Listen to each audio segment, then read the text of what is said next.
Welcome to the Learning Pines YouTube. We hope this video helps. You start by confirming basics that actually unblock sign-ins.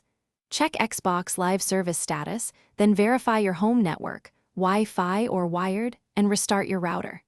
Next, check your Microsoft account email and password and make sure two-step verification details are correct so you can complete any prompts. Once done, fully power cycle the Xbox. Hold the power button for 10 seconds, wait 30 seconds, then restart. These steps eliminate most common connection and credential errors before deeper fixes. You now dig into account and network troubleshooting. Remove the account from the console, then re-add it using the official sign-in flow so cache tokens reset. Clear reserved profile data and install any pending system updates.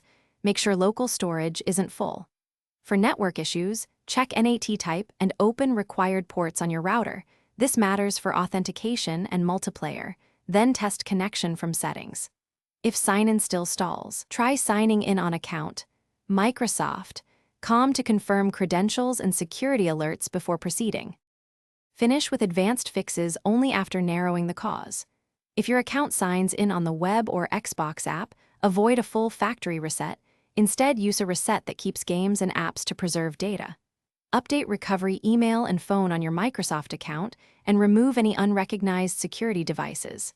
If problems persist, sign in using the Xbox mobile app or Xbox.com to isolate a console-specific problem.